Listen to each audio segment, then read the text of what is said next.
어머님, 드세요. 속이 따뜻해지실 거예요. 며느리는 제 생일상을 차려놓고 라이브 방송을 켜더니 정성껏 만들었다며 유자차 한 잔을 내밀었습니다. 하지만 저는 그 향 속에 섞인 비린내를 놓치지 않았죠. 잔을 받아들고 저는 천천히 7살 손녀에게 건넸습니다. 하율아, 엄마가 만든 유자차야. 맛있을 거야. 손녀가 유자차를 입에 대려는 순간 며느리의 얼굴이 하얗게 질리면서 저를 향해 짐승처럼 달려들었습니다. 달콤한 유자향이 이런 지옥을 불러올 줄 누가 알았을까요? 그리고 저는 깨달았습니다. 이 생일상은 축하가 아니라 내 장례식 리허설이었다는 것을. 안녕하세요. 올해 68 김옥순이라고 합니다. 40년 동안 동네 한의원에서 간호조무사로 일하다가 3년 전에 은퇴했고 지금은 요양원에서 하루하루를 보내고 있어요. 올해 설 명절에 제 인생에서 막장 드라마보다 더 끔찍했던 일이 있었는데 들어봐 주실래요? 사연 들으시기 전에 구독과 좋아요로 응원해 주시고 뭐 하시면서 듣고 계신지 댓글 남겨주시면 하시는 모든 일이 늘 잘되고 행복이 가득하길 바라겠습니다. 서울 강남구 대치동의 고급 아파트 거실이었습니다. 통창으로 쏟아지는 겨울 햇살이 대리석 바닥을 비추고 거실 한쪽에는 설 명절을 맞아 차례상이 정갈하게 차려져 있었죠. 3개월 만에 요양원에서 나와 아들 집에 온 날이었습니다. 겉으로는 화목한 가족 상봉 분위기였어요. 거실 한가운데서 36살 며느리 한서연이 스마트폰 삼각대 앞에 서서 각도를 이리저리 조정하고 있었습니다. 화려한 메이크업에 캐시미어 원피스를 차려입은 서연은 조명이 자신의 얼굴을 어떻게 비추는지 꼼꼼하게 확인했어요. 조명이 여기가 더 잘 받네. 서연은 삼각대를 살짝 옮기고 화면 속 자신의 모습을 다시 한번 점검했습니다. 완벽한 각도를 찾아내자 입꼬리가 살짝 올라갔어요. 거실 구석 소파에는 68살 시어머니인 제가 앉아 있었습니다. 요양원에서 3개월을 보내고 나니 이 집이 낯설게 느껴졌어요. 한때는 제가 살림을 도맡아 하던 집이었는데 이제는 손님처럼 구석에 앉아 있어야 했습니다. 가증스러운 것. 저는 속으로 중얼거리며 며느리의 뒷모습을 바라봤습니다. 겉으로는 아무렇지 않은 척했지만 왠지 모를 불안감이 가슴 한구석을 짓눌렀어요. 할머니. 그때 7살 손녀 하율이가 방에서 뛰어나와 제 품에 안겼습니다. 보고 싶었던 손녀의 얼굴을 보니 눈물이 핑 돌았어요. 우리 하율이 할머니 보고 싶었어? 응, 엄청 많이. 할머니 왜 요양원에서 안 나와? 나랑 같이 살자. 하율이의 말에 가슴이 먹먹해졌습니다. 이 아이만큼은 저를 진심으로 좋아해 주는 것 같았어요. 41살 아들 도연이가 방에서 나와 제게 다가왔습니다. 어머니 오시느라 힘드셨죠? 요양원에서 편하게 계시다가 나오시니까 피곤하시겠다. 괜찮다. 우리 하율이 보니까 피곤한 것도 다 풀리네. 도연이는 웃으며 고개를 끄덕였습니다. 착하지만 눈치가 없는 아들이에요. 대기업 물류팀 차장으로 일하느라 바쁘다 보니 집안일은 전부 서연에게 맡기고 서연이 하는 말은 뭐든 곧이곧대로 믿는 성격이었죠. 자, 시작할게요. 서연이 밝은 목소리로 말하며 스마트폰 화면을 터치했습니다. 빨간 녹화 버튼이 켜지자 그녀의 표정이 순식간에 바뀌었어요. 목소리 톤이 한 옥타브 높아지고 얼굴에는 환한 미소가 번졌죠. 안녕하세요. 효부 서연이에요. 오늘은 설 명절을 맞아 시어머님을 요양원에서 모셔왔어요. 3개월 만에 온 가족이 모였답니다. 스마트폰 화면 속 채팅창에 댓글이 빠르게 올라오기 시작했습니다. 서연님, 오늘도 예뻐요. 효부시네요. 부럽다. 시어머님 건강해 보이세요. 실시간으로 접속자 수가 늘어났어요. 2,000명, 3,000명, 5,000명. 서연은 8만 명의 팔로워를 거느린 인플루언서였습니다. 효부 콘텐츠로 유명해진 사람이었죠. 오늘은 시어머님께 제가 직접 만든 유자차를 대접해 드릴 거예요. 요양원에서 소화가 안 좋으셨다고 해서 특별히 준비했어요. 서연이 카메라를 돌려 거실 전체를 비췄습니다. 소파에 앉은 제 모습이 잠깐 화면에 잡혔어요. 저는 억지로 미소를 지어 보였지만 속으로는 불편함을 감출 수가 없었습니다. 서연이 부엌으로 들어가더니 유자청 병을 꺼내 유리잔에 담기 시작했습니다. 저는 소파에 앉아 그 모습을 멍하니 바라보고 있었어요. 그때였습니다. 서연이 뒤를 슬쩍 돌아보더니 앞치마 주머니에서 작은 봉지를 꺼냈습니다. 흰 가루가 들어있는 봉지였어요. 서연은 재빨리 그 가루를 유자차에 털어넣고 숟가락으로 저었습니다. 저는 그 장면을 놓치지 않았습니다. 40년 동안 한의원에서 일하며 온갖 약재와 독성 물질을 다뤄왔어요. 저런 식으로 몰래 뭔가를 타는 건 절대 좋은 의도가 아니라는 걸 본능적으로 알 수 있었습니다. 심장이 쿵쾅거렸습니다. 손바닥에 땀이 났어요. 설마 저 계집이. 서연이 유자차를 들고 거실로 나왔습니다. 얼굴에는 환한 미소가 번져 있었어요. 어머님 드세요. 제가 정성껏 만들었어요. 속이 따뜻해지실 거예요. 서연이 두 손으로 공손히 유리잔을 내밀었습니다. 저는 그 잔을 받아들었어요.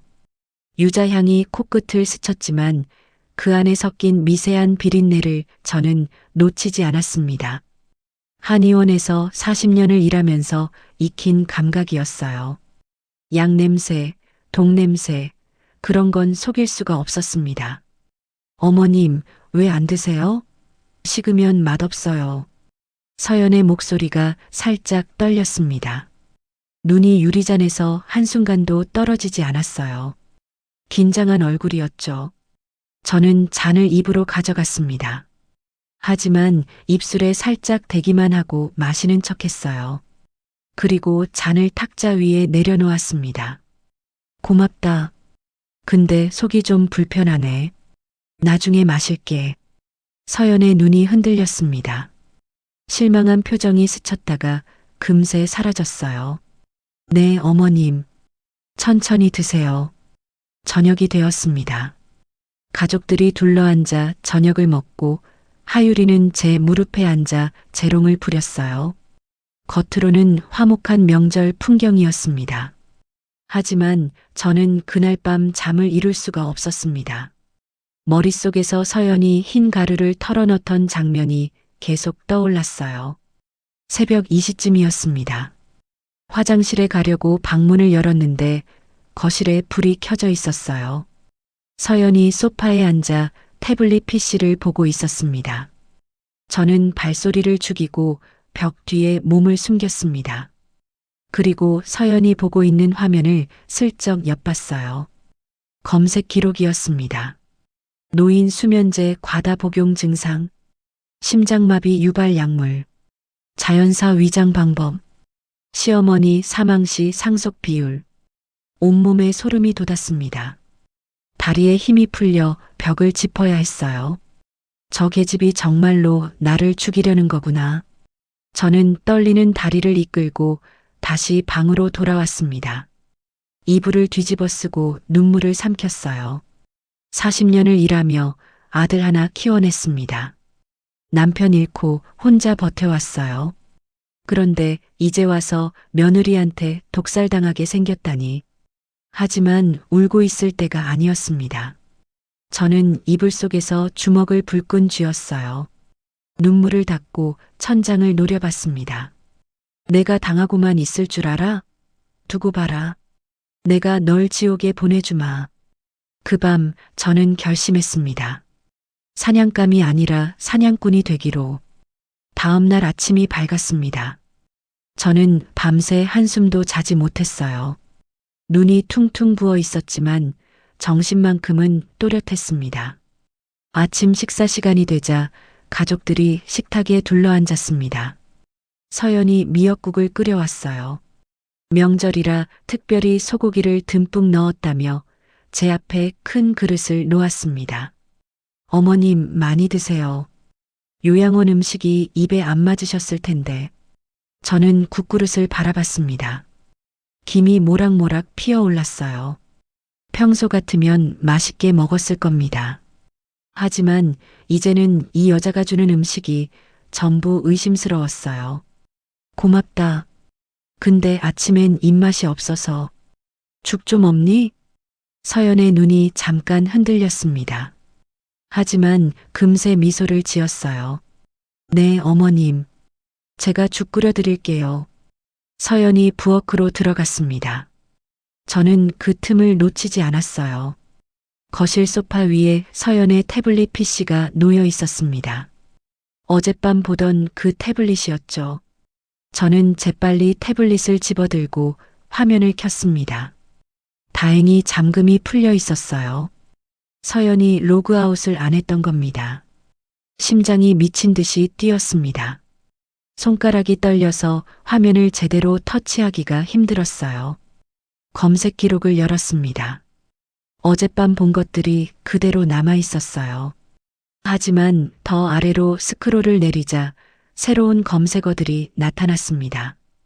디곡신 치사량, 유자차의 쓴맛 숨기는 법, 노인 심장마비 증상, 부검 없이 화장하는 방법, 손이 부들부들 떨렸습니다. 디곡신이라면 심장에 부담을 주는 약물이에요. 한의원에서 일할 때 양약 부작용에 대해 공부했었거든요. 과다 복용하면 심장마비로 위장할 수 있는 무서운 약이었습니다. 저는 갤러리 앱을 열었습니다. 사진들이 주르륵 나타났어요. 처음에는 평범한 사진들이었습니다. 하유리 사진, 집안 사진, 음식 사진. 하지만 아래로 내려가자 낯선 사진들이 나오기 시작했어요. 서연과 낯선 남자가 함께 찍은 사진이었습니다. 40살쯤 되어 보이는 남자였어요. 두 사람이 해변에서 손을 잡고 있었고 어느 카페에서 다정하게 마주 앉아 있었고 고급 레스토랑에서 와인잔을 부딪히고 있었습니다. 이 남자가 누구지? 더 아래로 내려갔습니다. 그리고 결정적인 사진이 나타났어요. 서연과 그 남자 그리고 12살쯤 되어 보이는 남자아이가 함께 찍은 가족 사진이었습니다. 세 사람이 나란히 서서 환하게 웃고 있었어요. 배경은 미국 어딘가의 놀이공원 같았습니다. 저 아이는 누구야? 서연이는 불임이라고 했는데 도연이와 결혼할 때 서연은 불임 판정을 받았다고 했습니다. 하유리도 시험관 시술로 어렵게 얻은 아이라고 했어요. 그런데 저 사진 속 아이는 뭐란 말입니까? 저는 재빨리 휴대폰을 꺼내 사진들을 찍었습니다. 검색 기록도 전부 캡처했어요. 증거를 남겨야 했습니다. 어머님, 뭐 하세요? 서연의 목소리가 들렸습니다. 심장이 철렁 내려앉았어요. 저는 재빨리 태블릿을 소파에 내려놓고 아무렇지 않은 척 돌아봤습니다. 아, 이게 뭔가 해서 요즘은 이런 것도 있구나. 서연이 제 얼굴을 살폈습니다. 의심하는 눈빛이었어요. 하지만 저는 표정을 바꾸지 않았습니다. 40년 동안 별별 환자들을 상대하며 익힌 포커페이스였죠. 죽 끓여왔어요. 드세요. 서연이 죽그릇을 내밀었습니다. 저는 받아들고 한 숟가락 떠먹는 척했어요. 입술에만 대고 삼키지 않았습니다. 점심때가 되자 도연이가 외출 준비를 했습니다. 회사에 급한 일이 생겼다며 잠깐 다녀오겠다고 했어요. 어머니, 죄송해요. 명절인데 일이 있어서. 괜찮다. 다녀와라. 도연이가 나가자 집안에는 저와 서연 그리고 하유리만 남았습니다. 하유리는 방에서 인형 놀이를 하고 있었어요. 서연이 부엌에서 뭔가를 준비하기 시작했습니다. 또 유자차를 만들고 있었어요. 저는 거실에 앉아 그 모습을 지켜봤습니다. 서연이 뒤를 슬쩍 돌아봤습니다. 제가 보고 있다는 걸 확인하더니 몸으로 가리며 뭔가를 했어요. 또 그 흰 가루를 넣는 것 같았습니다. 저는 모른 척 창밖을 바라봤습니다. 서연이 유자차를 들고 다가왔습니다. 어머님, 아까 아침에 못 드셨잖아요. 속이 안 좋으시다고 하셔서 유자차 다시 만들었어요. 이번엔 꼭 드세요. 서연의 목소리에 힘이 들어가 있었습니다. 눈빛이 날카로웠어요. 저는 유리잔을 받아들었습니다. 유자 향 속에 섞인 쓴내가 희미하게 났어요. 아침보다 농도를 높인 것 같았습니다. 고맙다. 근데 화장실 좀 다녀올게. 저는 유리잔을 탁자에 내려놓고 화장실로 향했습니다. 문을 닫고 거울을 봤어요. 얼굴이 창백했습니다. 어떻게 해야 하지? 경찰에 신고할까? 하지만 증거가 부족했습니다. 사진이랑 검색 기록만으로는 안 돼요. 서연이 그냥 호기심에 검색한 거예요 라고 우기면 그만이었습니다. 현행범으로 잡아야 했어요. 화장실에서 나오는데 서연의 목소리가 들렸습니다. 베란다에서 전화 통화를 하고 있었어요. 저는 발소리를 죽이고 베란다 문 옆에 섰습니다. 오빠, 걱정 마. 이번엔 확실히 끝내. 서연의 목소리가 낮게 깔렸습니다. 어제 저녁에 한 번 줬는데 안 마셨어. 눈치챈 건 아닌 것 같은데 조심해야 할 것 같아. 저는 숨을 멈추고 귀를 기울였습니다. 응, 이번 주말에 다시 올 거야. 그때 확실히 해. 요양원 돌아가기 전에 끝내야 해.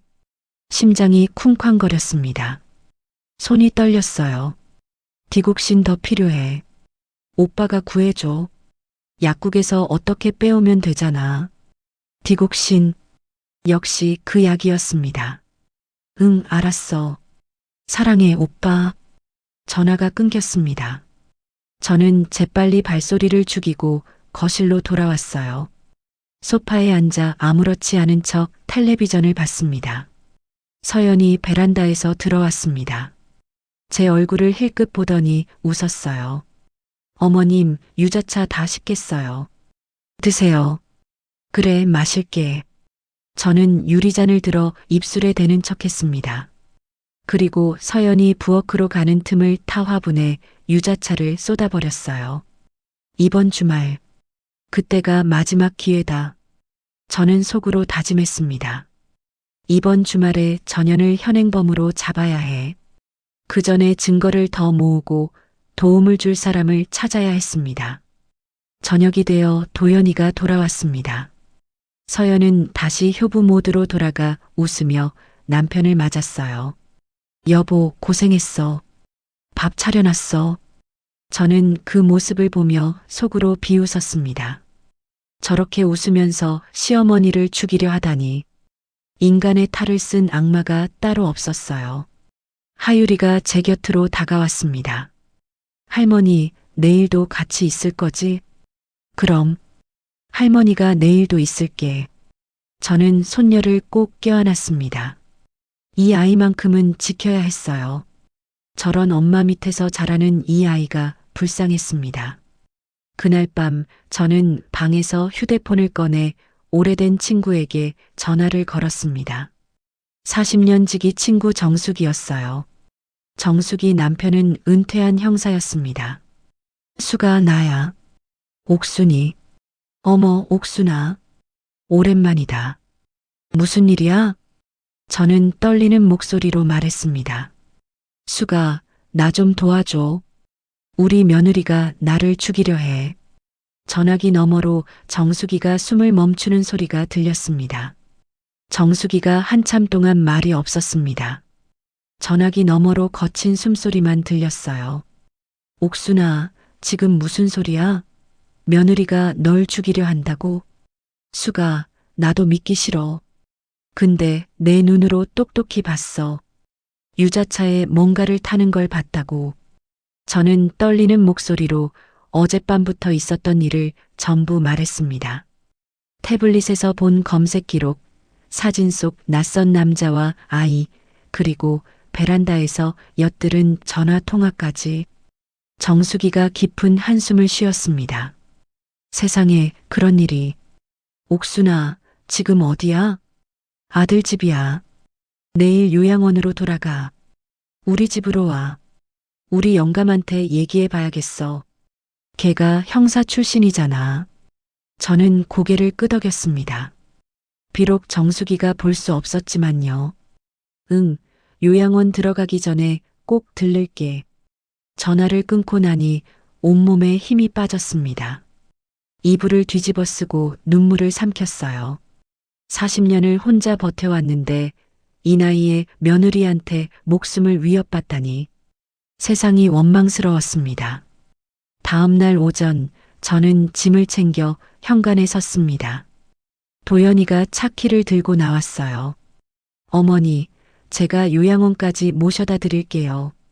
괜찮다. 택시 타고 갈게. 너 회사 가야 하잖아. 그래도 명절에 어머니 혼자 보내면. 됐다. 나 아직 정정해. 혼자 갈 수 있어. 도연이가 미안한 표정을 지었습니다. 착한 아들이에요. 다만 눈이 멀었을 뿐이죠. 저 악마 같은 여자의 본성을 못 보는 눈말입니다. 서연이 현관으로 나왔습니다. 환한 미소를 띠고 있었어요. 어머님, 벌써 가세요? 더 계시다 가시지. 요양원에서 기다리는 사람들이 있어. 가봐야지. 다음에 또 모셔올게요. 이번 주말에 제가 요양원으로 찾아갈까요? 맛있는 거 싸들고요. 이번 주말. 저는 그 말을 놓치지 않았습니다. 이번 주말에 확실히 끝내겠다던 그 말. 그래 와라. 기다릴게. 저는 담담하게 대답했습니다. 서연의 눈이 잠깐 반짝였어요. 계획대로 되고 있다고 생각하는 것 같았습니다. 하유리가 뛰어나와 제 다리를 붙잡았습니다. 할머니, 가지 마. 나랑 같이 있어. 가슴이 찢어지는 것 같았습니다. 저는 무릎을 꿇고 하유리 눈높이에 맞췄어요. 할머니 금방 또 볼 거야. 하유리 착하게 있어. 엄마보다 할머니가 좋은데. 그 말에 서연의 표정이 굳어지는 게 보였습니다. 눈빛이 차갑게 변했어요. 하지만 금세 미소로 덮었죠. 하유라, 할머니 바쁘시대. 인사해. 싫어. 할머니 안 보내. 하유리가 울음을 터뜨렸습니다. 저는 손녀를 꼭 껴안았어요. 귀에 대고 속삭였습니다. 하유라, 할머니가 꼭 돌아올게. 약속해. 택시를 타고 아들 집을 떠났습니다. 창밖으로 아파트 단지가 멀어져 갔어요. 저는 주먹을 꽉 쥐었습니다. 두고 봐라.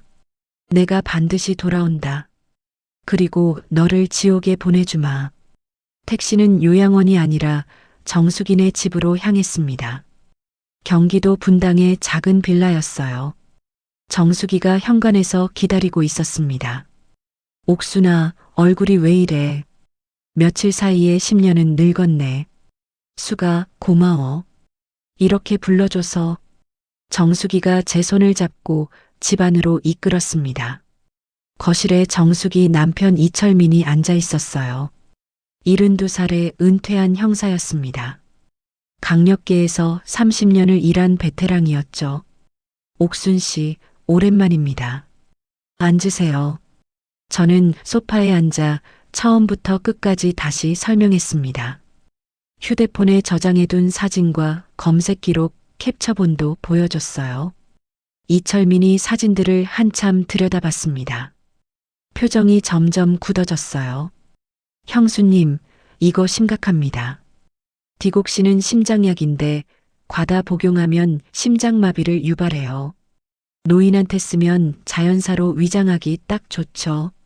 제가 한의원에서 40년 일해서 약은 좀 알아요. 그래서 더 무서운 거예요. 이철민이 고개를 끄덕였습니다. 문제는 증거입니다. 이 검색 기록이랑 사진만으로는 부족해요. 며느리가 호기심에 검색했다고 우기면 그만이거든요. 그럼 어떻게 해야 해요? 현행범으로 잡아야 합니다. 약을 타는 현장을 잡아야 해요. 그것도 목격자가 있는 상황에서. 저는 한숨을 쉬었습니다.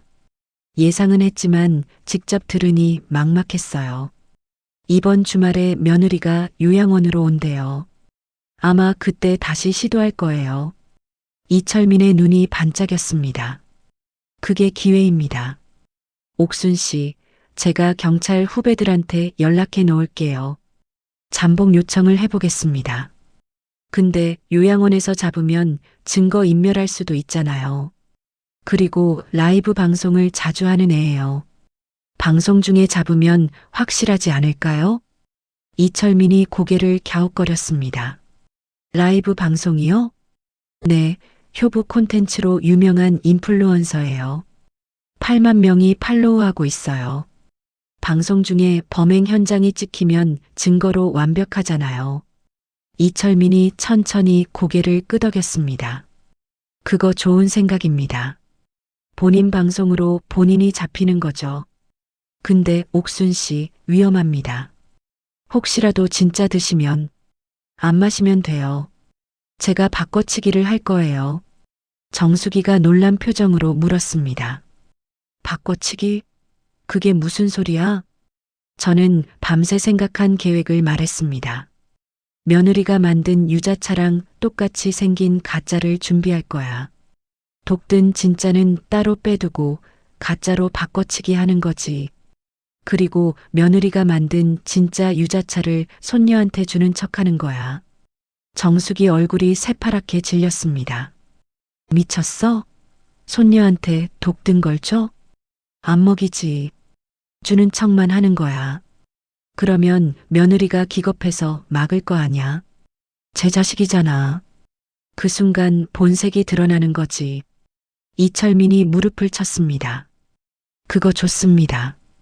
본인 입으로 독이라고 실토하게 만드는 거죠. 라이브 방송 중이면 완벽한 증거가 됩니다. 근데 위험하잖아. 만약에 진짜 손녀가 마시면 어떡해?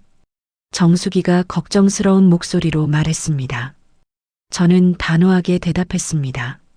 내가 죽어도 손녀한테는 한 방울도 안 먹여. 그건 확실해. 이철민이 진지한 표정으로 말했습니다. 옥순 씨, 제가 토요일 오전에 경찰 후배들이랑 요양원 근처에 잠복하고 있겠습니다. 신호 주시면 바로 들이닥칠게요. 고마워요. 정말 고마워요. 저는 두 사람에게 깊이 고개를 숙였습니다. 눈물이 흘렀어요. 옥순아, 울지 마. 우리가 도와줄게. 정수기가 제 등을 쓸어줬습니다. 그날 오후 저는 요양원으로 돌아왔습니다. 방에 들어서니 허전함이 밀려왔어요. 하지만 울고 있을 시간이 없었습니다. 저는 요양원 근처 마트로 갔습니다. 유자청을 샀어요. 서연이 쓰던 것과 똑같은 브랜드였습니다. 집에 있을 때 브랜드를 확인해뒀거든요.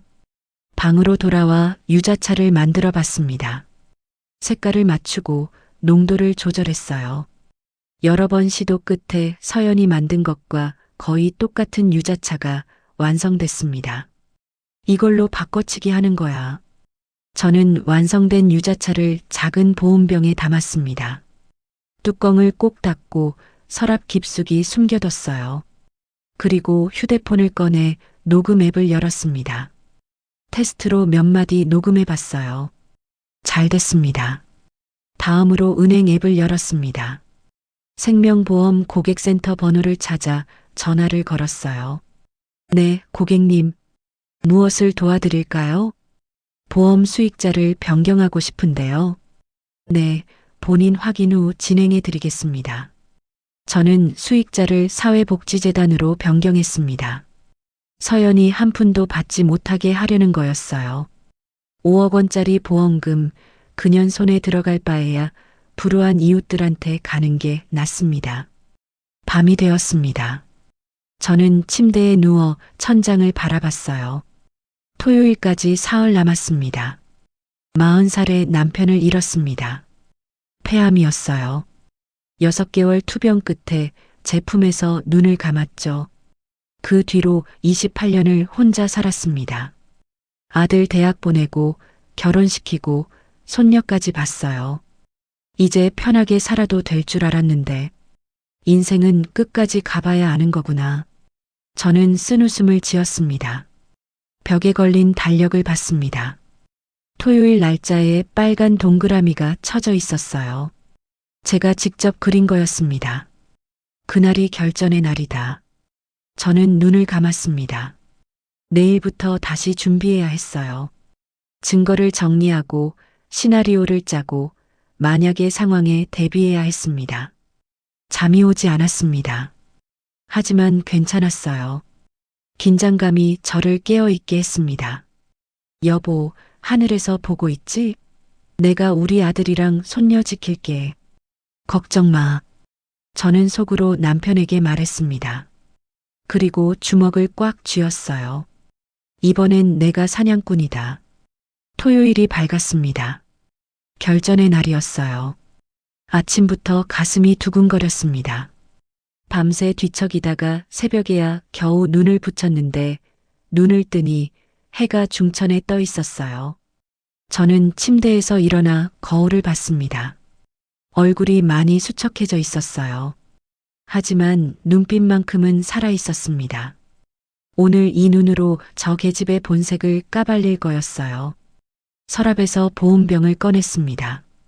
며칠 전에 만들어둔 가짜 유자차였어요. 색깔과 농도를 완벽하게 맞춰뒀습니다. 이걸로 바꿔치기 할 거예요. 휴대폰을 확인했습니다. 철민 씨한테서 문자가 와 있었어요. 옥순 씨, 후배들이랑 요양원 근처에 대기 중입니다. 신호 주시면 바로 출동합니다. 조심하세요. 저는 답장을 보냈습니다. 고마워요. 오늘 끝내겠습니다. 오전 11시쯤 요양원 로비에서 연락이 왔습니다. 면회객이 왔다고요. 저는 심호흡을 하고 로비로 내려갔습니다. 서연이 화사한 미소를 띠고 서 있었어요. 손에는 큰 쇼핑백을 들고 있었습니다. 그리고 그 옆에 하유리가 있었어요. 손녀를 보니 가슴이 뭉클했습니다. 어머님 왔어요. 맛있는 거 많이 사왔어요. 할머니. 하유리가 달려와 제 품에 안겼습니다. 저는 손녀를 꼭 껴안았어요. 우리 하유리 보고 싶었어. 나도 할머니 보고 싶었어. 엄마가 할머니 보러 간다니까 나도 따라왔어.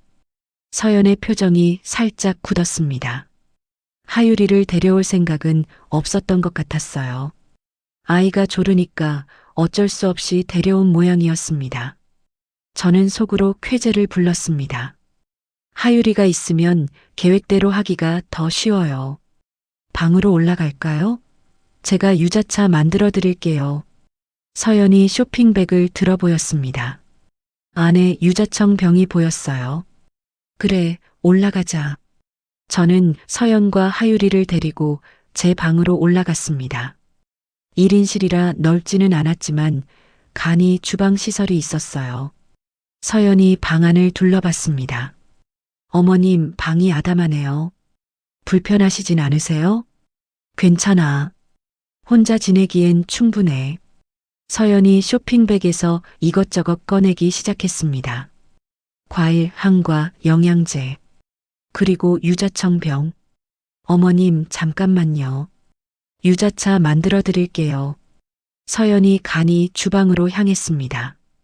저는 침대에 앉아 그 모습을 지켜봤어요. 하유리가 제 옆에 앉았습니다. 그리고 갑자기 제 귀에 대고 속삭였어요. 할머니, 나 할머니한테 줄 거 있어. 저는 고개를 갸웃거렸습니다. 뭔데? 하유리가 주머니에서 접힌 종이 한 장을 꺼냈습니다. 구겨져 있었어요. 이거 엄마 가방에서 떨어진 거야. 할머니 이름 있어서 가져왔어. 저는 종이를 받아들고 펼쳤습니다. 그리고 심장이 멈추는 것 같았어요. 종이에는 이렇게 적혀 있었습니다. 김옥순 장례 절차, 장례식장 연락처, 상조회사 번호, 유언장 공증 확인 필요, 아파트 명의 이전 서류, 손이 부들부들 떨렸습니다. 장례 절차라니. 내가 아직 살아있는데 장례 절차를 준비해뒀다고. 하유리가 걱정스러운 표정으로 물었습니다. 할머니, 이거 나쁜 거야? 장례가 뭐야? 저는 재빨리 종이를 접어 주머니에 넣었습니다. 그리고 억지로 미소를 지었어요. 아니야, 별거 아니야. 할머니한테 잘 가져왔어. 고마워. 엄마한테 말하면 안 돼? 응, 이건 할머니랑 하유리만의 비밀이야. 알겠지? 하유리가 고개를 끄덕였습니다. 저는 손녀의 머리를 쓰다듬었어요. 가슴이 찢어지는 것 같았습니다. 7살밖에 안 된 아이가 이런 걸 봤다니. 장례라는 단어가 무서웠을 텐데. 그때 서연의 목소리가 들렸습니다. 어머님, 유자차 금방 돼요. 저는 고개를 들어 간이 주방 쪽을 봤습니다. 그리고 벽에 걸린 작은 거울에 서연의 모습이 비치는 걸 발견했어요. 서연이 뒤를 슬쩍 돌아봤습니다. 제가 하율이랑 이야기하느라 안 본다고 생각한 것 같았어요. 서연이 앞치마 주머니에서 작은 봉지를 꺼냈습니다. 흰 가루가 들어 있었어요. 그 봉지를 찢어 유자차에 털어 넣었습니다. 그리고 숟가락으로 재빨리 저었어요. 저는 그 장면을 거울로 또렷하게 봤습니다. 심장이 미친 듯이 뛰었어요. 하지만 표정을 바꾸지 않았습니다. 모른 척해야 했어요. 서연이 유자차를 들고 다가왔습니다. 환한 미소를 띠고 있었어요. 어머님, 드세요. 따뜻할 때 드셔야 맛있어요. 저는 유리잔을 받아들었습니다. 유자향이 코끝을 스쳤지만 그 안에 섞인 비린내를 저는 놓치지 않았어요. 고맙다. 근데 화장실 좀 다녀올게. 나이 드니까 자주 마려워서. 저는 유리잔을 탁자에 내려놓고 화장실로 향했습니다. 화장실 문을 닫자마자 주머니에서 보온병을 꺼냈습니다. 뚜껑을 열고 안에 든 가짜 유자차를 확인했어요. 색깔과 농도가 완벽했습니다. 이제 바꿔치기만 하면 돼. 심호흡을 하고 화장실을 나왔습니다. 서연이 휴대폰을 만지작거리고 있었어요. 아마 라이브 방송 준비를 하는 것 같았습니다. 어머님, 오늘 방송 한번 할까 해요. 시청자분들이 어머님 안부 궁금해 하시거든요. 그래, 해라. 서연이 삼각대를 세우고 스마트폰을 거치했습니다. 조명을 확인하고 각도를 조절했어요. 저는 그 틈을 노렸습니다. 서연이 카메라 앵글에 집중하는 사이 저는 탁자로 다가갔어요. 독이 든 유리잔을 집어들고 침대 옆 서랍 위에 슬쩍 옮겼습니다. 그리고 보온병에서 가짜 유자차를 꺼내 빈 유리잔에 부었어요. 3초도 안 걸렸습니다. 40년 동안 한의원에서 약을 다루며 익힌 손놀림이었죠. 독이 든 진짜 유자차는 서랍 위에, 가짜 유자차는 탁자 위에. 완벽했습니다. 서연이 고개를 돌렸습니다. 어머님, 준비됐어요. 시작할게요. 서연이 화면을 터치했습니다. 빨간 녹화 버튼이 켜졌어요. 안녕하세요. 효부 서연이에요. 오늘은 시어머님 계신 요양원에 왔어요. 맛있는 거 싸들고 왔답니다. 채팅창에 댓글이 올라오기 시작했습니다. 효부님 오랜만이에요. 시어머님 건강하세요? 요양원이네요. 효도하시네요. 접속자 수가 빠르게 늘어났습니다. 1000명, 2000명, 3000명. 서연이 카메라를 돌려 제 모습을 비췄습니다. 저는 억지로 미소를 지었어요. 시어머님, 시청자분들께 인사해 주세요. 네, 안녕하세요. 며느리가 찾아와줘서 고맙습니다. 채팅창이 다시 들썩였습니다. 시어머님 건강해 보이세요. 효부 인정. 가족 사이가 좋아 보여요. 저는 속으로 비웃었습니다. 좋아 보이긴. 전현이 날 죽이려는 거 알면 뭐라고 하겠어. 하유리가 제 옆으로 다가왔습니다. 할머니, 나 심심해. 그래, 할머니랑 놀까? 서연이 방송을 하는 동안 저는 하율이랑 인형놀이를 했습니다. 하지만 눈은 계속 서랍 위에 있는 진짜 유자차를 향해 있었어요. 잠시 후 서연이 탁자 위에 있는 가짜 유자차를 들었습니다. 자, 시어머님. 제가 만든 유자차 드세요. 속이 따뜻해지실 거예요. 서연이 유리잔을 내밀었습니다. 저는 잔을 받아들었어요. 이제 시작이다. 저는 유리잔을 입으로 가져가는 척하다가 멈췄습니다. 하유라, 너도 유자차 마실래? 할머니 유자차 맛있는데.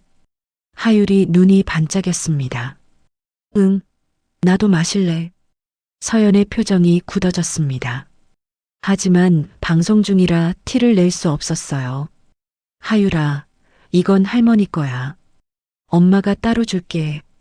싫어. 나 할머니 거 마실래. 하유리가 고집을 부렸습니다. 저는 속으로 쾌재를 불렀어요. 그래, 우리 하유리한테 줄까? 저는 유리잔을 하유리에게 건네려는 척했습니다. 물론 이건 가짜 유자차였어요. 아무것도 안 들어간 깨끗한 유자차.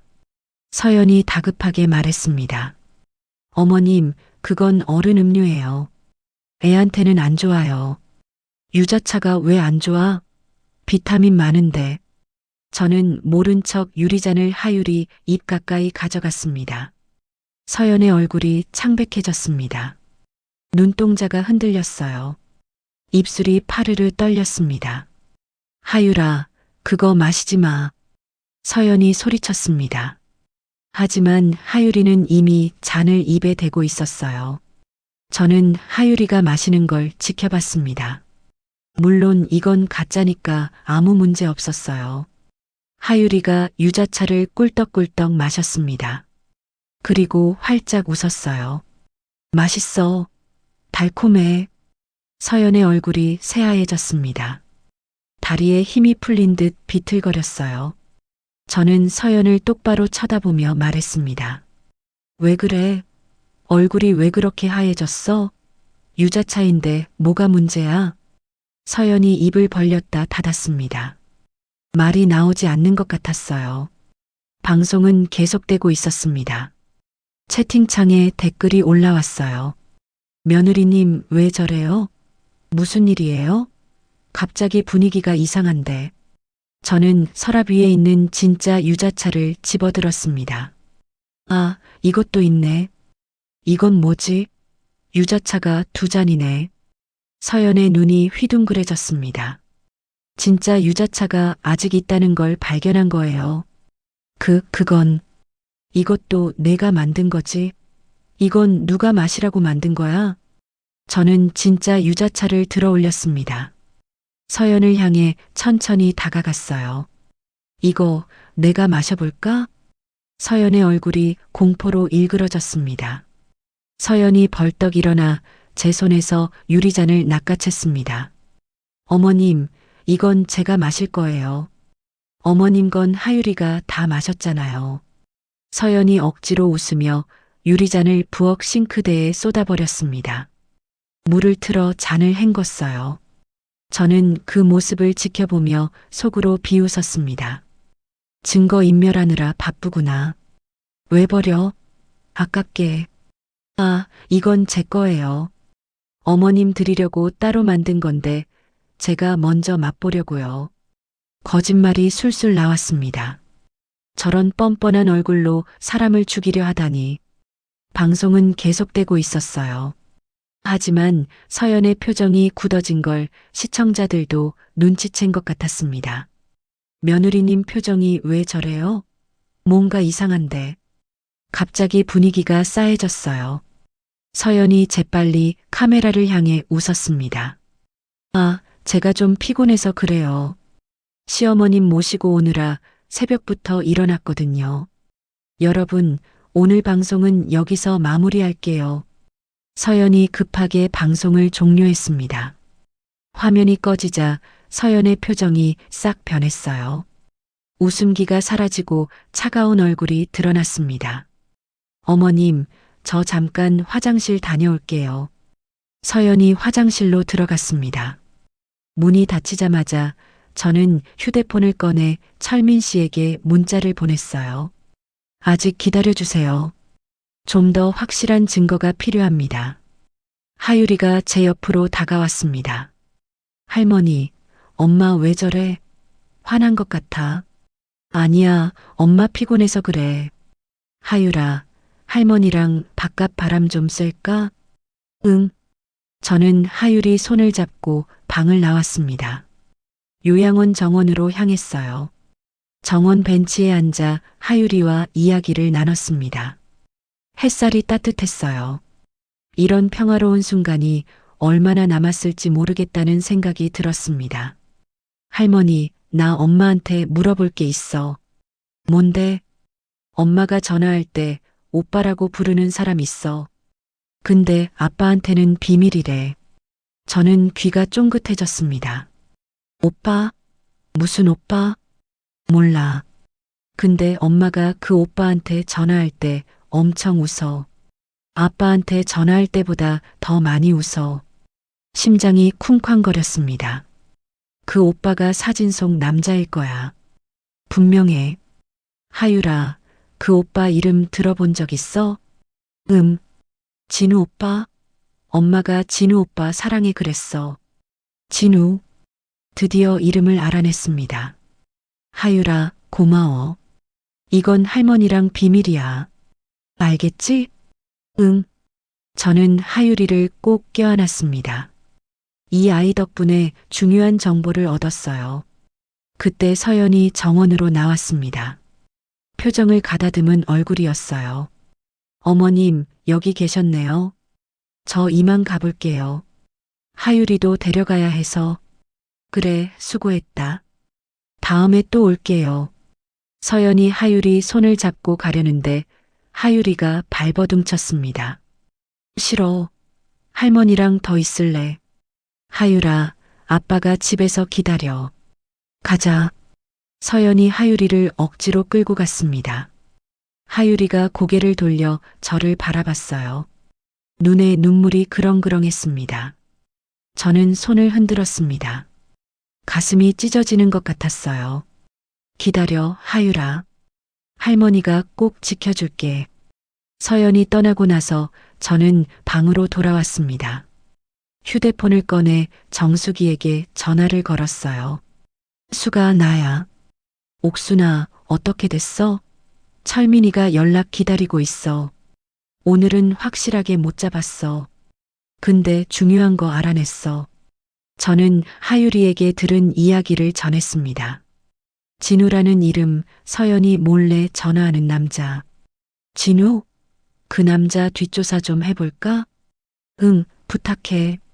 서연이 태블릿에서 본 사진 속 남자일 거야. 알았어. 철민이한테 말해볼게. 걔 아직 경찰 인맥 있으니까. 전화를 끊고 나니 피로가 몰려왔습니다. 침대에 누워 천장을 바라봤어요. 진우, 그 남자가 공범인 거야. 분명해. 3일 후 정수기에게서 전화가 왔습니다. 옥순아, 알아냈어. 그 남자. 진짜? 누군데? 박진우. 42살. 전직 약사야. 지금은 제약회사 영업사원이고. 약사. 그래서 디곡신을 구할 수 있었던 거구나. 더 있어? 응, 이게 충격적인데. 그 남자 서연이 대학 선배래. 그리고 둘 사이에 아들이 있어. 뭐? 12살짜리 아들. 지금 미국에서 박진우 부모가 키우고 있대. 서연이가 대학 때 낳은 아이야. 머리가 하얘졌습니다. 서연이 불임이라고 했던 게 전부 거짓말이었어. 그럼 서연이가 도연이한테 불임이라고 한 건 거짓말이지. 하유리도 시험관 아니라 그냥 자연 임신이었을 거야. 그냥 남편 속인 거지. 손이 부들부들 떨렸습니다. 15년 동안 우리 가족을 속여온 거야. 더 있어. 박진우가 불법 의약품 유통으로 빚이 3억이래. 그래서 돈이 급하게 필요한 거야. 그래서 내 재산을 노린 거구나. 응. 서연이랑 박진우가 너 죽이고 재산 빼돌린 다음에 미국으로 도망갈 계획인 것 같아. 가슴이 무너지는 것 같았습니다.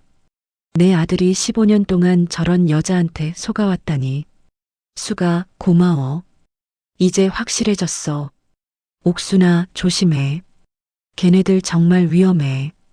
전화를 끊고 나니 눈물이 흘렀습니다. 분노와 슬픔이 뒤섞였어요. 도연아 미안하다. 엄마가 저런 여자 막지 못해서. 저는 눈물을 닦고 일어났습니다. 울고 있을 때가 아니었어요. 휴대폰을 꺼내 증거들을 정리했습니다. 태블릿 검색 기록 캡처, 서연과 박진우 사진, 하유리가 가져온 장례 절차 메모, 그리고 정수기가 알아낸 정보들. 이 모든 걸 정리해서 USB에 저장했습니다. 그리고 봉투에 넣어 주소를 적었어요. 받는 사람은 철민 씨였습니다. 만약 내가 죽으면 이걸 경찰에 넘겨줘. 저는 혼잣말처럼 중얼거리며 봉투를 서랍에 넣었습니다. 그날 저녁 도연이에게서 전화가 왔습니다. 어머니, 저예요. 그래, 무슨 일이야? 이번 주 일요일에 저희 집에서 어머니 생신상 차리려고요. 서연이가 준비한대요. 생신상? 저는 코웃음이 나왔습니다. 생신상이 아니라 영전상 차리려는 거겠지. 그래, 알았다. 갈게. 어머니 사랑해요. 나도 사랑한다, 아들아. 전화를 끊고 나니 가슴이 아팠습니다. 착한 아들이에요. 그저 눈이 멀었을 뿐이죠. 일요일이 다가왔습니다. 이번에야말로 끝을 내야 했어요. 저는 철민 씨에게 연락했습니다. 아저씨, 이번 일요일 아들 집에서 생신상 차린대요. 아마 그때 다시 시도할 거예요. 알겠습니다, 옥순 씨. 이번엔 확실히 잡읍시다. 제가 후배들이랑 아파트 근처에 잠복하겠습니다. 고마워요. 이번엔 반드시 끝내겠습니다. 저는 다시 가짜 유자차를 준비했습니다. 보온병에 담아 가방에 넣었어요. 거울 앞에 섰습니다. 얼굴이 많이 늙었어요. 하지만 눈빛만큼은 살아있었습니다. 서연아, 이번엔 네가 진다. 두고 봐라. 토요일 밤 잠을 이룰 수가 없었습니다. 머릿속으로 내일 벌어질 일을 시뮬레이션 했어요. 서연이 유자차를 만들면 바꿔치기 한다. 그리고 독든 유자차를 하유리에게 주는 척한다. 서연이 막으려 들면 본색이 드러난다. 라이브 방송 중이니까 완벽한 증거가 된다. 계획은 완벽했습니다. 문제는 실행이었어요. 새벽 5시에 일어났습니다. 샤워를 하고 단정하게 옷을 차려입었어요. 남편이 살아있을 때 사준 비치 반지를 꼈습니다. 여보, 오늘 나 좀 지켜봐줘. 우리 아들이랑 손녀 지켜야 해. 저는 속으로 남편에게 말했습니다. 가방을 챙기고 요양원을 나섰습니다. 택시를 타고 아들 집으로 향했어요. 차창 밖으로 서울 풍경이 스쳐 지나갔습니다. 내가 40년을 살아온 도시였어요. 오늘 이후로 이 도시가 어떻게 보일지 모르겠다는 생각이 들었습니다. 아파트 단지 입구에 도착했습니다. 주차장 한쪽에 검은색 승합차가 보였어요. 철민 씨가 탄 차일 거였습니다. 저는 심호흡을 하고 엘리베이터에 올랐습니다. 15층 버튼을 눌렀습니다. 문이 닫히고 엘리베이터가 올라가기 시작했어요. 결전의 시간이 다가오고 있었습니다. 엘리베이터 문이 열렸습니다. 15층 복도가 눈앞에 펼쳐졌어요. 발걸음이 무거웠습니다. 하지만 멈출 수 없었어요. 오늘 끝을 내야 했습니다. 현관벨을 누르자 문이 열렸습니다. 서연이 환한 미소로 저를 맞았어요. 어머님 오셨어요. 생신 축하드려요. 그래, 고맙다. 집 안으로 들어서니 거실이 화려하게 꾸며져 있었습니다. 풍선과 생일 축하 현수막이 걸려 있었어요. 식탁 위에는 케이크와 음식들이 차려져 있었습니다. 겉으로 보기엔 완벽한 생일 파티였어요. 하지만 저는 알고 있었습니다. 이게 내 장례식 리허설이라는 걸. 할머니, 하유리가 뛰어와 제 품에 안겼습니다. 저는 손녀를 꼭 껴안았어요. 우리 하유리, 보고 싶었어? 나도. 할머니 생일 축하해. 도연이가 다가와 저를 안았습니다. 어머니, 생신 축하드려요. 건강하게 오래오래 사세요. 그래, 고맙다. 건강하게 오래오래. 그 말이 가슴에 비수처럼 꽂혔습니다. 네 마누라가 날 죽이려 하는데 무슨 오래오래야. 서연이 스마트폰 삼각대를 세우기 시작했습니다. 어머님, 오늘 생신 기념으로 라이브 방송할 거예요. 시청자분들이 축하해 주실 거예요. 그래 해라. 저는 속으로 쾌재를 불렀습니다. 라이브 방송. 완벽해. 수만 명이 지켜보는 앞에서 전연의 본색을 까발릴 거야. 서연이 카메라 각도를 조절하고 조명을 확인했습니다. 그리고 화면을 터치했어요. 안녕하세요. 효부 서연이에요. 오늘은 시어머님 68세 생신이에요. 가족들이 모여서 축하 파티 중이랍니다. 채팅창에 댓글이 빠르게 올라왔습니다. 시어머님 생신 축하드려요. 서연님 오늘도 예뻐요. 케이크 맛있겠다. 접속자 수가 순식간에 늘어났어요. 3,000명, 5,000명, 8,000명. 서연이 카메라를 돌려 저를 비췄습니다. 저는 억지로 미소를 지었어요. 어머님, 시청자분들께 인사해 주세요. 네, 안녕하세요. 며느리 덕분에 생일상 받습니다. 감사합니다. 채팅창이 또 들썩였습니다. 시어머님 건강해 보이세요. 행복한 가족이네요. 저는 속으로 비웃었습니다. 조금만 기다려. 저 효부의 진짜 모습 보여줄게. 서연이 부엌으로 향했습니다. 어머님, 오늘도 유자차 타드릴게요. 잠깐만 기다리세요. 저는 서연의 뒷모습을 지켜봤습니다. 부엌 조리대에서 뭔가를 꺼내고 있었어요. 유자청 병이었습니다. 저는 가방을 슬쩍 열어 보온병을 확인했습니다. 가짜 유자차가 준비되어 있었어요. 그때 휴대폰이 진동했습니다. 철민 씨에게서 문자가 왔어요. 아파트 주차장에 대기 중입니다. 신호 주시면 바로 올라갑니다. 저는 답장을 보냈습니다. 알겠습니다. 조금만 기다려 주세요. 서연이 부엌에서 뭔가를 하고 있었습니다. 저는 거실벽에 걸린 큰 거울을 통해 서연의 모습을 지켜봤어요. 서연이 뒤를 슬쩍 돌아봤습니다. 제가 도연이랑 이야기하고 있다고 생각한 것 같았어요. 서연이 앞치마 주머니에서 작은 봉지를 꺼냈습니다. 흰 가루가 들어 있었어요. 그 봉지를 찢어 유리잔에 털어 넣었습니다. 저는 그 장면을 거울로 또렷하게 봤습니다. 심장이 미친 듯이 뛰었어요. 서연이 유자청을 붓고 뜨거운 물을 부었습니다. 숟가락으로 저으며 가루를 녹였어요. 저는 모른 척 도연이와 대화를 나눴습니다. 도연아, 요즘 회사는 어떠니? 바빠요, 어머니. 연말이라 물류량이 많아서요. 그래도 건강 챙겨라. 밥은 제때 먹고 다니고. 네, 어머니. 서연이 유자차를 들고 거실로 나왔습니다. 환한 미소를 띠고 있었어요. 어머님, 오늘은 유자차 좀 더 맛있게 만들어 봤어요. 서연이 예쁜 쟁반 위에 유리잔을 올려 가져왔습니다. 노란 유자차가 김을 모락모락 피우고 있었어요. 카메라가 그 장면을 클로즈업으로 잡았습니다. 채팅창에 댓글이 올라왔어요. 와, 맛있겠다. 효부 인정. 유자차 저도 마시고 싶어요.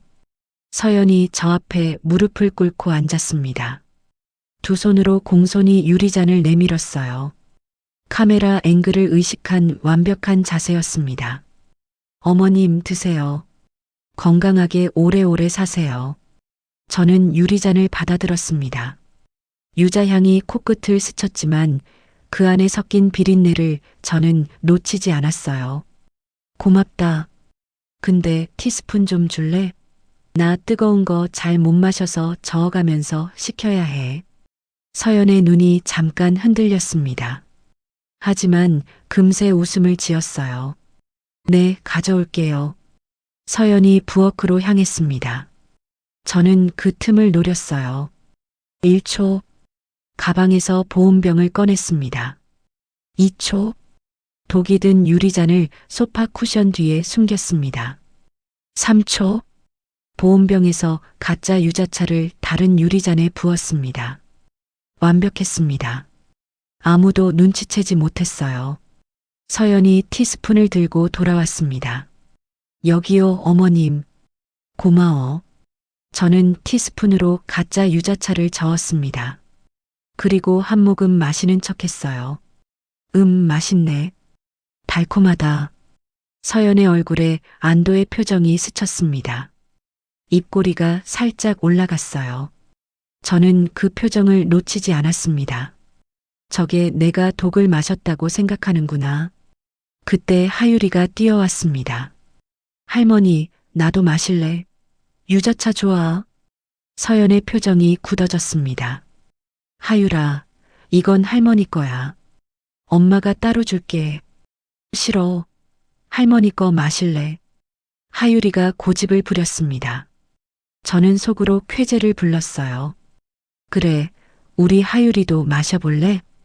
저는 소파 쿠션 뒤에 숨겨둔 진짜 유자차를 슬쩍 꺼냈습니다.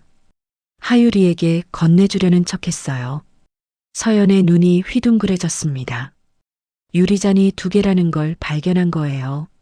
어머님, 그건... 응? 이것도 내가 만든 거지? 아까 부엌에서 가져온 건데. 저는 모른 척 유리잔을 하유리에게 내밀었습니다. 자, 하유라. 엄마가 만든 유자차야. 맛있을 거야. 하유리가 손을 뻗어 유리잔을 잡으려 했습니다. 서연의 얼굴이 창백해졌습니다.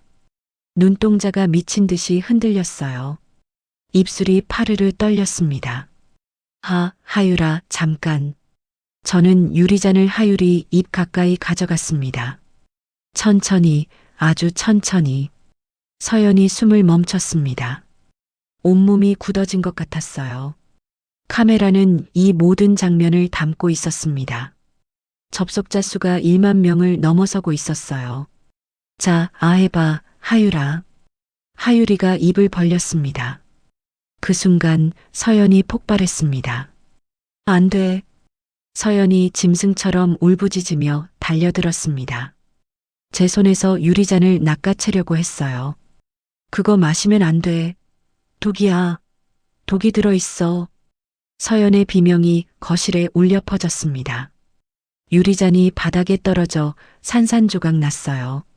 노란 유자차가 대리석 바닥에 쏟아졌습니다. 하유리가 놀라서 울음을 터뜨렸습니다. 도연이가 얼어붙은 채 서연을 바라봤어요. 여보, 지금 뭐라고 했어? 독? 서연이 바닥에 주저앉았습니다. 헐떡거리며 자신이 무슨 말을 했는지 깨달았어요. 얼굴이 새하얘졌습니다. 아니야. 내가 그게 아니라. 뭐가 아니야? 방금 독이라고 했잖아. 유자차에 독이 들어있다고. 도연이 목소리가 떨렸습니다. 저는 차갑게 서연을 내려다봤습니다. 왜 독이 들어있어? 내가 만든 유자차인데. 뭘 넣었길래 내 딸이 마시면 안 되는 거야? 서연이 입을 벌렸다 닫았습니다. 말이 나오지 않았어요. 채팅창이 완전히 폭발했습니다. 독이라고요? 뭐야 이거. 독살한다고? 경찰 불러요. 미쳤나 진짜. 접속자 수가 2만 명을 넘어서고 있었어요. 실시간 검색어에 효부 라이브가 올라가기 시작했습니다. 저는 휴대폰을 꺼내 철민 씨에게 문자를 보냈습니다. 지금 올라오세요. 현행범입니다. 그리고 주머니에서 녹음기를 꺼냈습니다. 빨간 불이 깜빡이고 있었어요. 처음부터 모든 걸 녹음하고 있었습니다. 서연이 그걸 보고 얼굴이 일그러졌습니다. 어머니. 이건 오해예요. 제가 설명할게요. 설명? 뭘 설명해? 내가 디곡신 넣은 거 다 봤어. 40년 동안 한의원에서 일했어. 그 정도는 냄새만 맡아도 알아. 서연의 눈이 흔들렸습니다. 그리고 박진우. 네 옛날 남자. 미국에 있는 12살짜리 아들. 다 알아. 서연의 얼굴이 공포로 일그러졌습니다. 입술이 파랗게 질렸어요. 어떡해. 내가 늙었지 바보가 아니야. 내년이 15년 동안 우리 가족 속인 거 다 알아. 도연이가 비틀거리며 벽에 기댔습니다. 서연아, 뭔 소리야? 박진우가 누구야? 아들이 뭐야? 서연이 대답하지 못했습니다. 그냥 바닥에 앉아 떨고만 있었어요. 바로 그때 현관문이 벌컥 열렸습니다. 형사 4명이 뛰어들어왔습니다. 이철민 아저씨가 맨 앞에 서 있었어요. 한서연 씨, 존속살인 미수 혐의로 긴급 체포합니다. 형사들이 거실로 밀려들어왔습니다. 철민 씨가 경찰 후배들과 함께 서연을 에워쌌어요. 서연이 뒷걸음질 쳤습니다. 눈이 미친 듯이 흔들렸어요. 아니에요. 오해예요. 저 아무것도 안 했어요. 오해는 무슨... 방금 본인 입으로 독이라고 했잖아. 철민 씨가 차갑게 말했습니다. 형사 1명이 바닥에 쏟아진 유자차를 비닐장갑을 끼고 수거했습니다. 증거물 봉투에 담았어요. 이거 성분 분석 의뢰하겠습니다. 또 다른 형사가 소파 쿠션 뒤에 숨겨둔 유리잔을 발견했습니다. 제가 처음에 받았던 독이 든 유자차였어요. 여기도 있습니다. 이것도 수거하겠습니다. 서연의 얼굴이 새파랗게 질렸습니다. 증거가 2개나 나온 거였어요. 도연이가 비틀거리며 서연에게 다가갔습니다. 서연아, 이게 뭐야? 진짜 어머니한테 독을 탄 거야? 여보, 내 말 좀 들어봐. 이건 오해야. 오해? 방금 내 입으로 독이라고 했잖아. 내 눈앞에서, 수만 명이 보는 방송에서. 도연이 목소리가 점점 높아졌습니다. 얼굴이 불그락푸르락했어요. 라이브 방송은 여전히 켜져 있었습니다. 접속자 수가 5만 명을 넘어서고 있었어요. 채팅창이 미친 듯이 돌아갔습니다. 실시간으로 범인 잡히는 거 봄. 소름. 감옥 가라. 효부 콘텐츠가 살인 미수 현장이었네. 형사가 서연의 손목을 잡았습니다. 한서연 씨, 존속살인 미수 혐의로 긴급 체포합니다. 묵비권을 행사할 수 있으며 진술을 거부할 권리가 있습니다. 찰칵. 서연의 손목에 수갑이 채워졌습니다. 서연이 발버둥 쳤습니다. 울부짖기 시작했어요. 아니야. 나 아니야. 다 그 사람이 시킨 거야. 진우 오빠가 시킨 거라고. 도연이 얼굴이 굳어졌습니다. 진우? 그게 누구야? 저 여자 옛날 남자입니다. 철민 씨가 대답했습니다. 주머니에서 서류를 꺼내 도연이에게 건넸어요. 박진우, 42살, 전직 약사, 현재 제약회사 영업사원. 이 여자랑 대학 때부터 내연 관계였습니다. 둘 사이에 12살짜리 아들도 있고요. 도연이가 서류를 받아들었습니다. 손이 부들부들 떨렸어요. 글자를 읽는 눈동자가 흔들렸습니다. 아들, 서연이가 불임이라면서, 하율이도 시험관으로 어렵게 얻었다면서. 다 거짓말입니다. 이 여자 불임 아닙니다. 대학 때 자연임신으로 아들 낳았어요. 그 아이는 지금 미국에서 박진우 부모가 키우고 있습니다. 도연이 얼굴이 새하얘졌습니다. 다리에 힘이 풀린 듯 비틀거렸어요. 15년이야. 15년 동안 같이 살았어. 그게 다 거짓말이었어?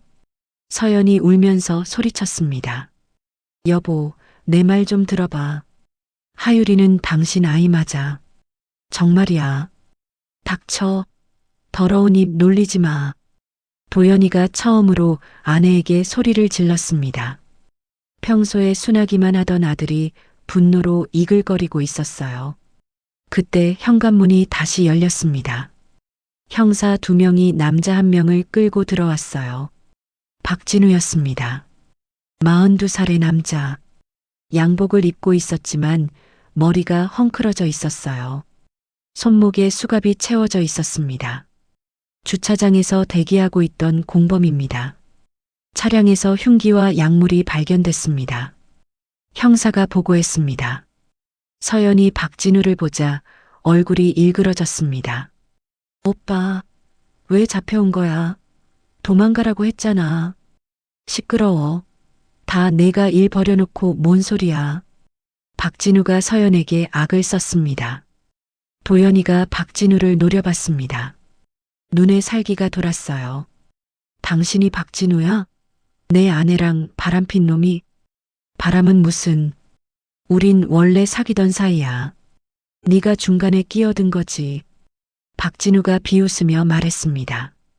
도연이 주먹이 불끈 쥐어졌어요. 이 개자식이. 도연이가 박진우에게 달려들었습니다. 주먹이 박진우의 턱을 강타했어요. 박진우가 비명을 지르며 쓰러졌습니다. 형사들이 황급히 도연이를 말렸습니다. 진정하세요. 여기서 이러시면 안 됩니다. 도연이가 발버둥 쳤습니다. 눈에서 눈물이 쏟아졌어요. 15년이야. 15년 동안 속았어. 이 쓰레기 같은 놈들한테. 저는 그 모습을 보며 가슴이 찢어지는 것 같았습니다. 내 아들이 저렇게 무너지다니.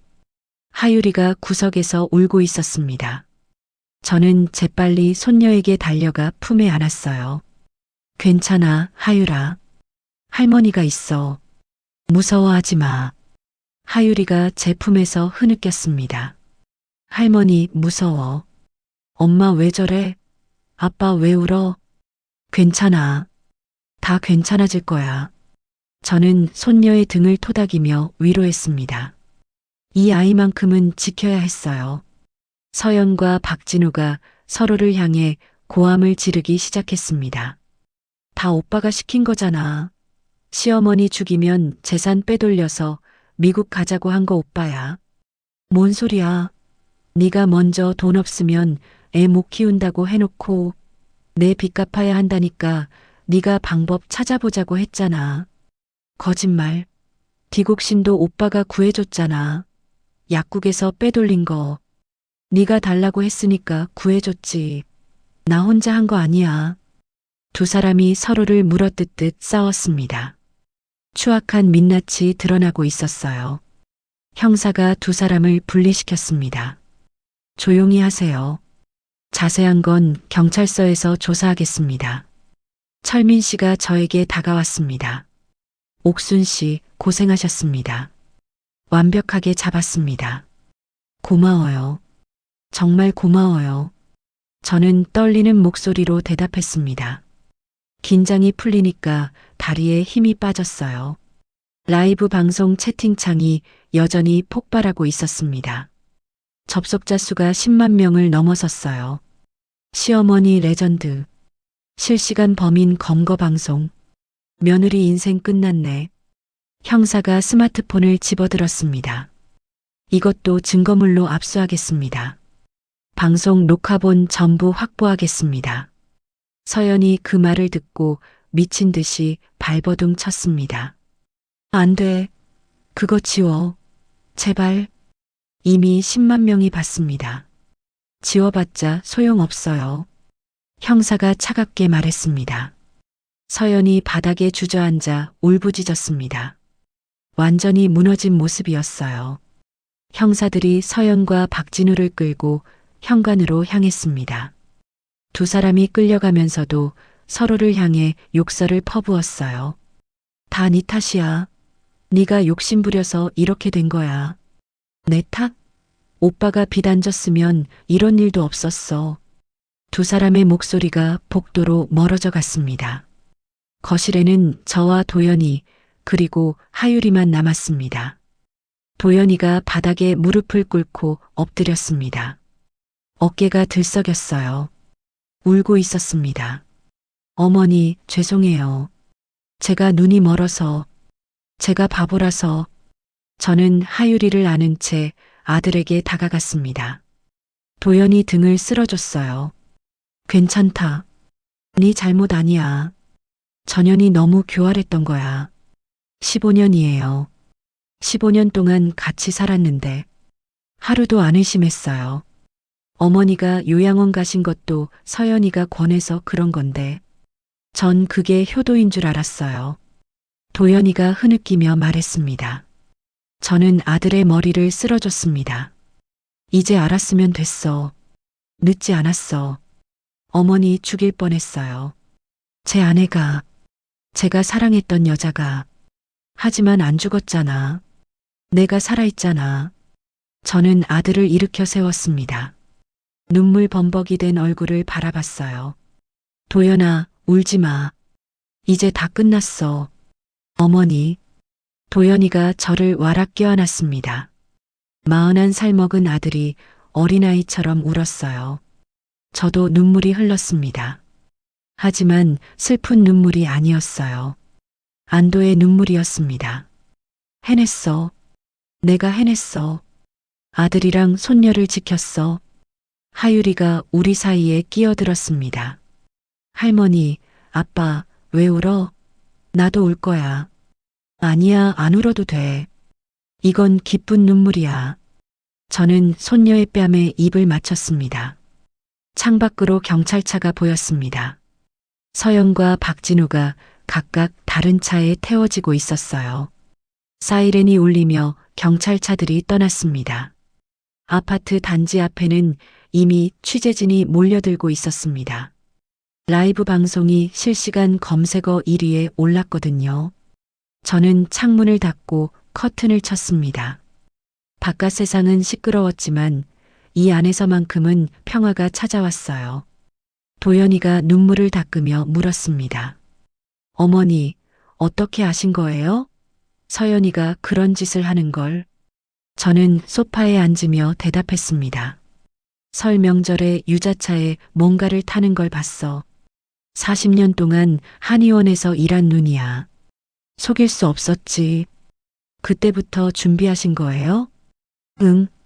증거 모으고 철민 씨한테 도움 요청하고 오늘 라이브 방송 중에 잡으려고 계획했어. 도연이가 고개를 숙였습니다. 어머니 혼자 그 무서운 일을 하신 거예요. 저한테 말씀하시지.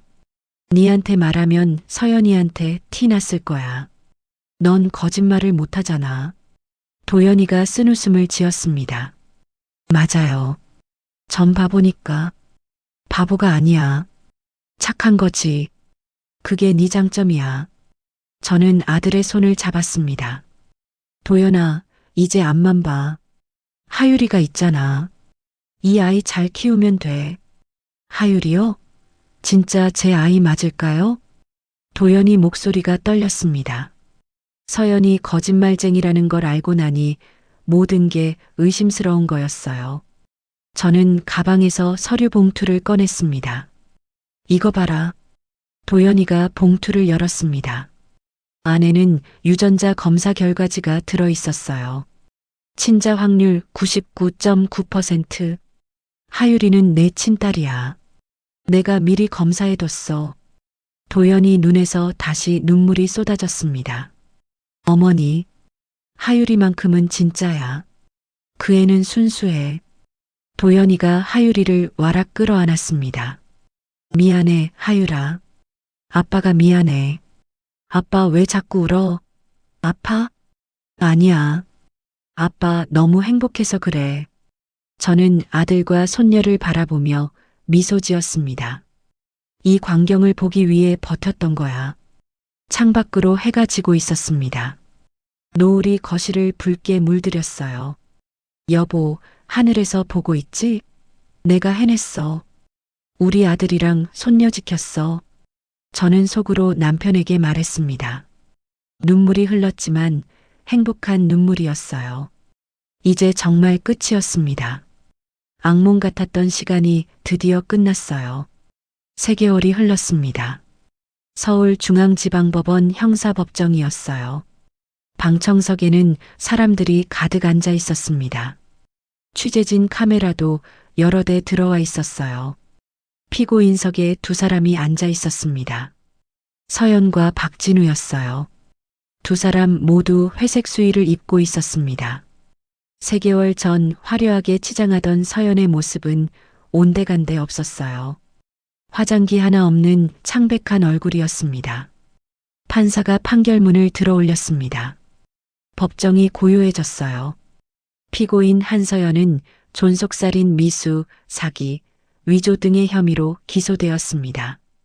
피고인은 15년간 남편과 시어머니를 속이며 내연남과 공모하여 시어머니를 독살하려 했습니다. 범행은 계획적이고 치밀했으며 반성의 기미가 전혀 보이지 않습니다. 판사의 목소리가 법정에 울렸습니다. 피고인 한서연 징역 15년을 선고합니다. 서연의 얼굴이 새하얘졌습니다. 다리에 힘이 풀린 듯 비틀거렸어요. 피고인 박진우는 살인 미수방조, 불법 약물 유통, 사기 등의 혐의로 기소되었습니다. 피고인은 전문 지식을 악용하여 독극물을 제공하고 범행에 적극 가담했습니다. 판사가 박진우를 바라봤습니다. 피고인 박진우 징역 12년을 선고합니다.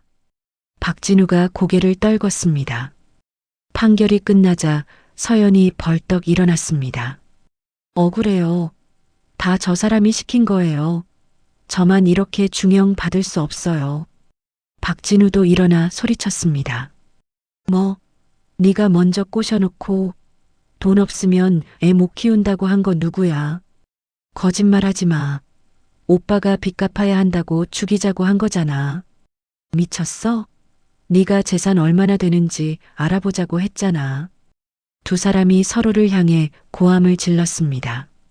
법정 경위들이 황급히 달려와 2사람을 제지했어요. 방청석 뒷자리에서 저는 그 모습을 지켜보고 있었습니다. 도연이가 옆에 앉아 있었어요. 끝났네요, 어머니. 그래, 끝났다. 저는 담담하게 대답했습니다. 분노도 슬픔도 기쁨도 아닌 묘한 감정이었어요. 그냥 허탈했습니다. 서연이 끌려가면서 우리 쪽을 돌아봤습니다. 눈이 마주쳤어요. 서연의 눈에는 원망이 가득했습니다. 하지만 저는 눈을 피하지 않았어요. 내가 뿌린 씨앗이야. 거둬라. 저는 속으로 중얼거렸습니다. 법정을 나서는데 취재진이 몰려들었습니다. 할머니, 소감 한 말씀 해주세요. 며느리한테 독살당할 뻔한 심정이 어떠셨어요? 앞으로 계획이 어떻게 되세요? 카메라 플래시가 터졌습니다. 저는 도연이의 부축을 받으며 묵묵히 걸었어요. 노코멘트입니다. 비켜주세요. 도연이가 취재진을 밀치며 길을 열었습니다. 우리는 법원을 빠져나왔어요. 차에 올라타자 도연이가 한숨을 쉬었습니다. 어머니, 힘드셨죠? 괜찮아. 이제 진짜 끝이니까. 저는 창밖을 바라봤습니다. 법원 건물이 점점 멀어져 갔어요. 6개월이 더 흘렀습니다. 저는 더 이상 요양원에 살지 않았어요. 강남 아파트도 팔았습니다. 그 돈으로 경기도 양평에 작은 전원주택을 샀어요. 도연이가 회사를 그만뒀습니다. 서울에서 더 이상 살고 싶지 않다고 했어요. 아내에게 속은 15년의 기억이 너무 아팠던 거죠. 우리 세 식구는 양평으로 이사했습니다. 산이 보이고 계곡이 흐르는 조용한 마을이었어요. 도연이는 작은 물류 컨설팅 사업을 시작했습니다. 서울에서 쌓은 경력을 살려 재택근무로 일했어요. 수입은 줄었지만 표정이 훨씬 밝아졌습니다. 하유리는 양평 초등학교에 입학했어요. 올해 8살이 된 손녀는 벌써 새 친구들을 사귀었습니다. 어느 겨울 저녁이었습니다. 저는 주방에서 유자차를 만들고 있었어요. 진짜 유자청으로 아무것도 넣지 않은 깨끗한 유자차였습니다. 할머니, 뭐해?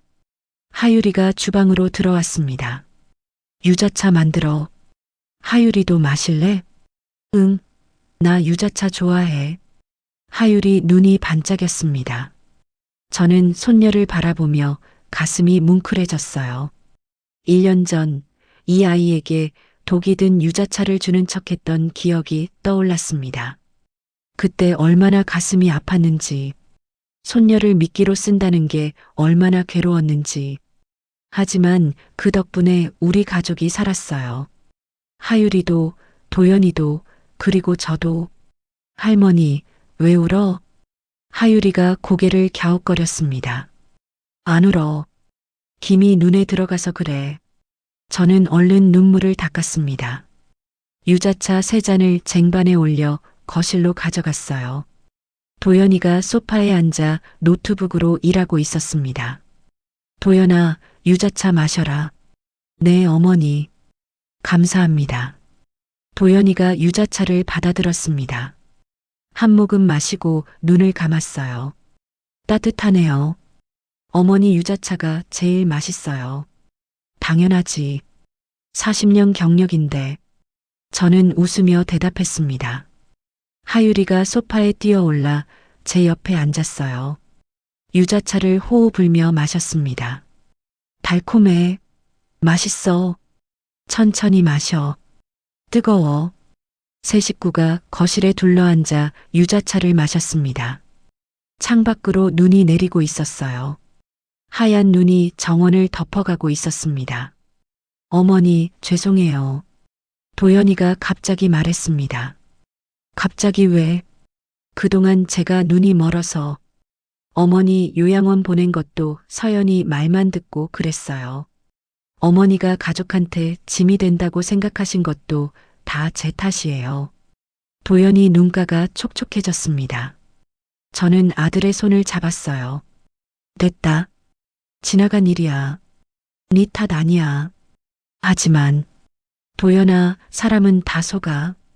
나도 서연이 처음 봤을 때 좋은 애라고 생각했어. 싹싹하고 예쁘고 저런 며느리 얻으면 좋겠다고 생각했다고. 저는 쓴웃음을 지었습니다. 근데 사람은 겉만 보고 판단할 수 없는 거야. 그게 인생이야. 어머니는 어떻게 눈치채신 거예요? 저는 15년 동안 몰랐는데. 직감이지. 엄마 직감. 내 새끼한테 해로운 건 본능적으로 느껴. 저는 하율이 머리를 쓸어줬습니다. 그리고 이제 우리한텐 하율이가 있잖아. 이 아이가 우리 희망이야. 하율이가 고개를 들어 저를 바라봤습니다. 할머니, 나 희망이야? 그럼 우리 하율이가 할머니 희망이지.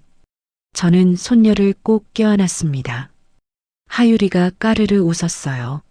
아빠, 나 희망이래. 그래, 우리 하율이가 아빠 희망이야. 도연이도 웃으며 하율이를 안았습니다. 세 식구가 서로를 껴안은 채 웃었습니다. 창밖에 눈이 더 많이 내리고 있었어요. 저는 창밖을 바라보며 속으로 중얼거렸습니다. 여보, 보고 있어? 우리 가족 지켰어. 이제 걱정 마. 남편이 떠난 지 15년이 됐습니다. 그 긴 세월 동안 혼자 버텨왔어요. 힘들 때도 있었고 포기하고 싶을 때도 있었습니다. 하지만 포기하지 않았어요.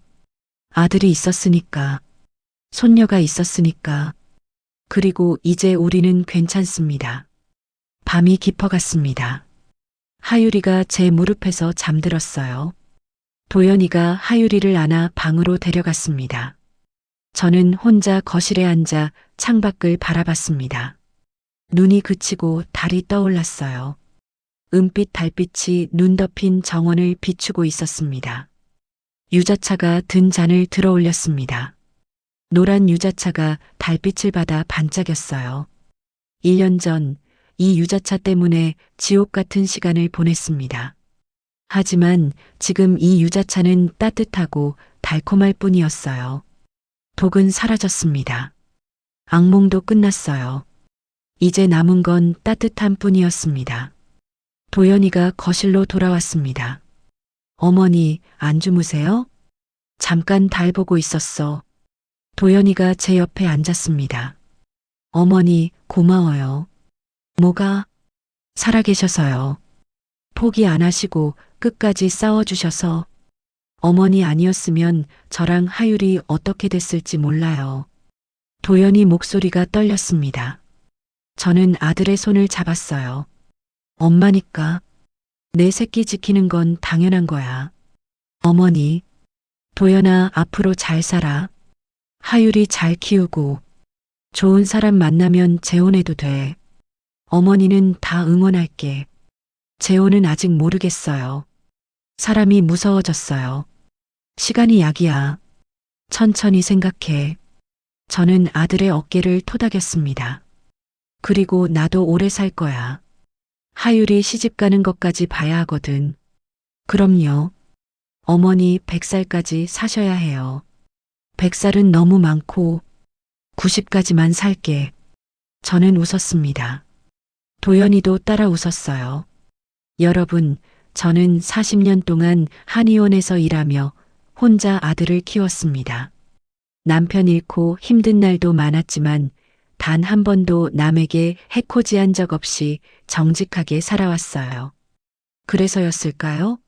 악한 며느리에게 휘둘리는 아들과 손녀를 끝내 지켜낼 수 있었습니다. 사람은 끝까지 가봐야 합니다. 인생이 힘들어도 나락으로 떨어지는 것 같아도 포기하지 않으면 반드시 길이 열려요.